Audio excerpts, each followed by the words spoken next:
If you've ever watched a chick run back and forth along a fence, peeping desperately while its mother calls from the other side, you know how frustrating and upsetting it is. You can see the gate. It's right there. Why can't the chick just go through it? And that frustration, the moment where you're standing there thinking, just go through the gate, that tells you a lot more about how you think than how your chick thinks. So today we're going to look at chick behavior and specifically how we, as chicken keepers, accidentally make life really difficult for our chicks by setting things up in ways that make sense to us, but make absolutely no sense to a tiny chick running almost entirely on instinct. And we're going to look at some of the research on what's actually going on inside those little fluffy heads, because it turns out chicks are doing some pretty sophisticated things, just not the things we expect them to be doing.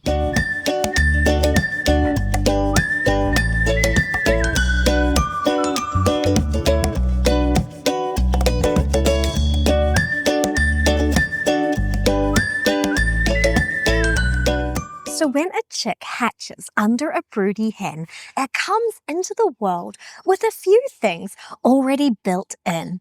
It knows its mother's voice. It's actually been hearing her through the shell for days before it even hatched.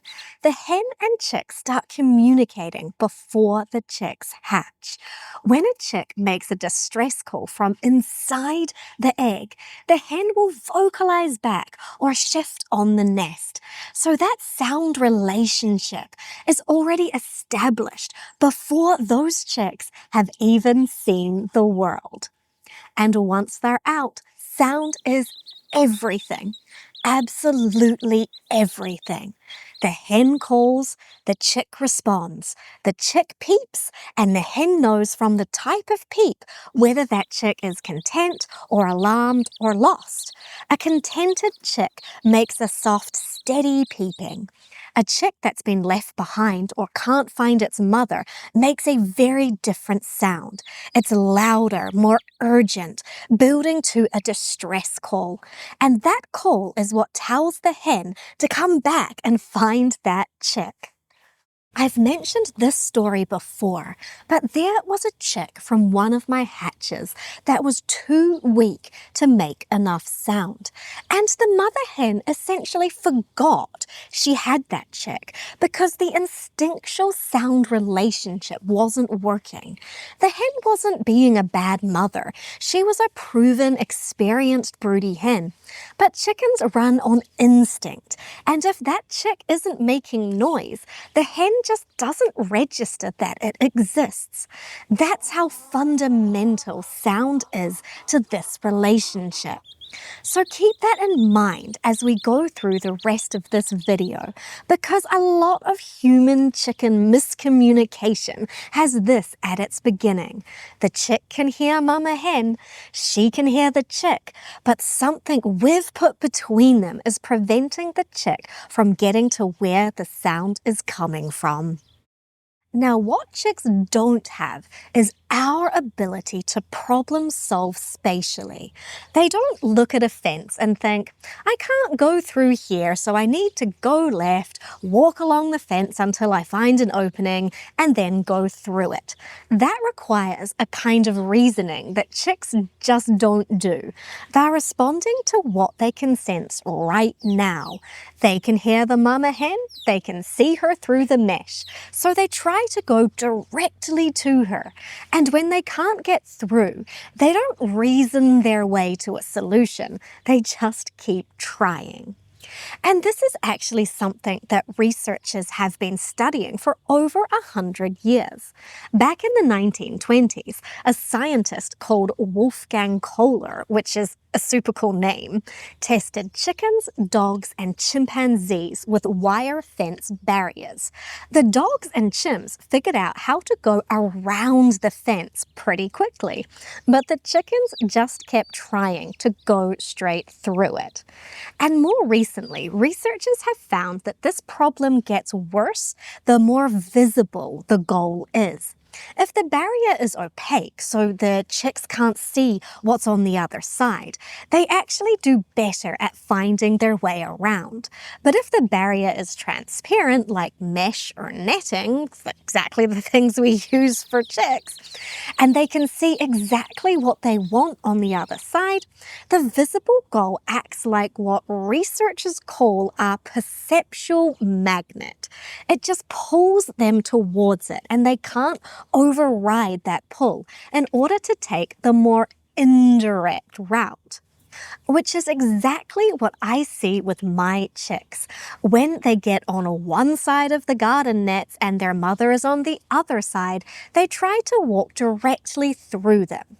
They can see through the net. It looks like open space. So they just walk into it and get tangled or stuck, or keep pressing against it rather than going around, even if around is only a few inches away, like tiny little bit they have to move, they won't do it. They don't consider detours. They just try to go where they want to go in a straight line. And the same thing happens with fences or other barriers. A chick can see its mother through the mesh. It can hear her calling. Every instinct it has is telling it to go to her, but it can't get through, and it can't figure out how to go around to where the gate is. So it just runs back and forth, getting more and more distressed.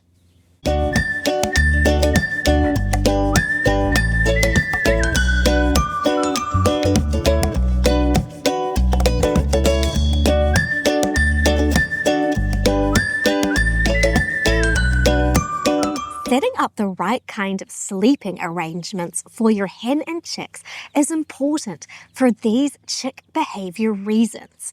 If you set up your broody hen in something like a dog kennel or a small coop with one entry point, which makes a lot of sense because it's safe, enclosed, dark, and cozy for her to sit in, well, that can cause major problems when the chicks are trying to get back to the nest at the end of the day.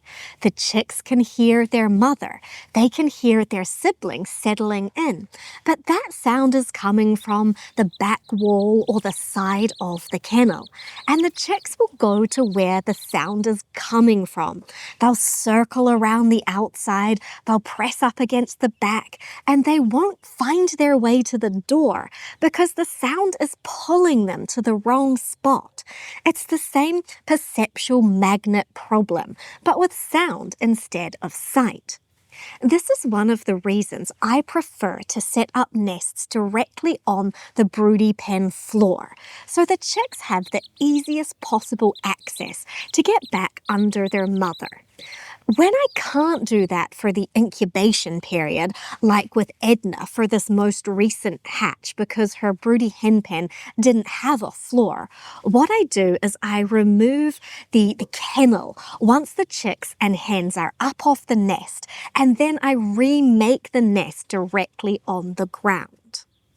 Another situation that came up with this recent hatch was chicks wandering into the wrong pen. I have 2 hens with chicks for this hatch, and their pens are kind of near each other. During the day, when the pens are open, chicks from one hen would wander into the other hen's space. And then when their mother called them back, they'd get stuck because they were trying to go where they could hear her and see her, which was on the side of the pen that didn't have a door. So what I did first was lift the pen up on one side so the chicks could scurry out underneath. But then I took it a little bit further and removed the pen entirely and replaced it with the igloo go coop that I keep kicking around for exactly these reasons, which I put in the exact same spot as their nest had been inside the pen. Because chickens are fixated on location, not on the structure. So the hen just transferred straight over without any drama that night. Her spot was still her spot. And the igloo go has a door. I can easily shut it at night to keep the chicks safe, which was doing the same job as shutting the pen door had been doing anyway. That's using chicken behavior to your advantage rather than fighting against it. So we've talked about the limitations of chick thinking, but there is actually a lot going on in those little heads, and understanding that helps you set things up better for them too. One of the things that really fascinated me when I started looking into the research is that mother hens don't just show chicks what to eat. They actually seem to adjust their teaching based on whether the chicks are getting it right. In one study, researchers trained hens to know which color food was good and which was bad. Then they watched what happened when the hens saw their chicks pecking at the wrong food. The hens increased their food calling and demonstrations. They stepped up their teaching when they could see their chicks were making mistakes. That's pretty remarkable for an animal we don't tend to think of as much of a teacher. And during that first week of life, the chicks are really locked in to learning from their mother. They're paying close attention to what she does, what she eats, what she avoids, what sounds she makes. And after that first week, they start to branch out a bit and learn from their siblings as well. But during the first week or two, the mother hen is their primary source of information about this wild new world they're learning about. Okay, so something really interesting happens with chicks at around day 11, and I'm going to tell you about what I observed first, and then tell you what the research says, because I didn't know about the research when I first noticed this. With this most recent hatch, Edna's chicks suddenly got very interested in me at around day 11. Before that, they were very much tucked in with their mother, doing what she did, going where she went. But right around that point, they started running to me when I came out to see them in the backyard, leaving their mother to bring up the rear, which she was not entirely thrilled about. These chicks are a cross of a New Hampshire red rooster and brown hybrid layer hens, so they're a very different breed mix from what I usually hatch, and this super friendly, confident behavior in such little chicks is not something I've experienced before. Both hens' chicks started getting more independent and foraging further away from their mothers and siblings around this same time. Although Goldilocks' chicks, they're a different breed from Edna's. They didn't get super human friendly all of a sudden. They got more independent, but in a different way. So there definitely can be a breed component to how that independence shows up. And when I looked into it, it turns out there's research that shows chicks have a significant developmental shift at around day 11. Researchers found that this is the age where chicks show a sudden peak in moving out of sight of their mother. Their spatial cognition is actually changing.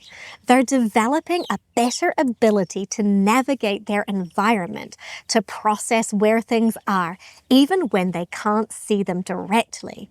Before that point, they're even more dependent on that direct sensory connection to their mother, which is part of why the barrier problems I talked about earlier are so dangerous in those first couple of weeks. And the research also found that chicks who had more opportunities to move out of sight of things and experience objects disappearing and reappearing during this period actually performed better in navigation tasks later.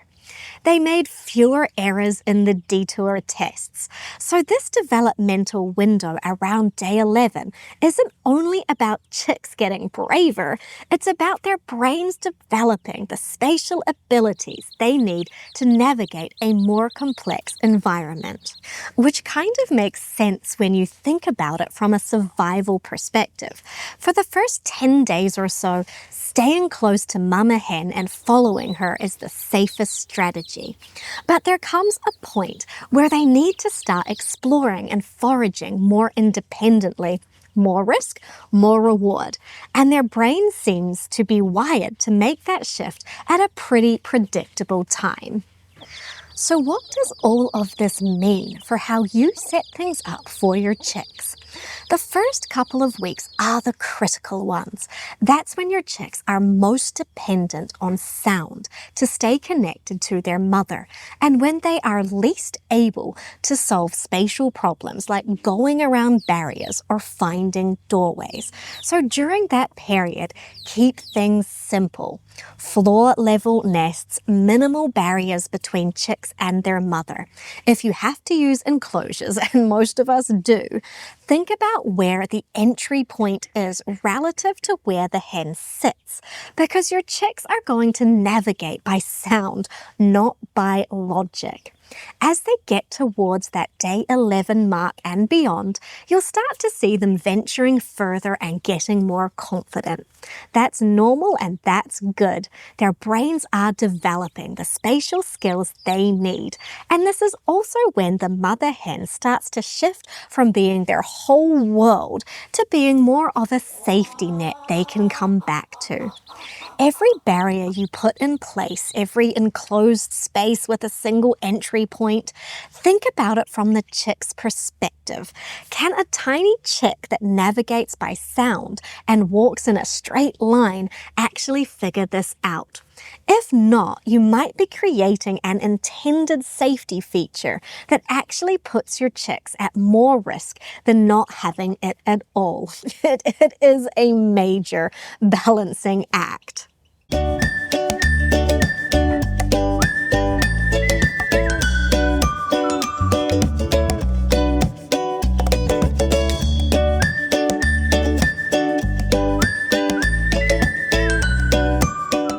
I think one of the best things about raising chicks with a broody hen is that it forces you to slow down and really watch.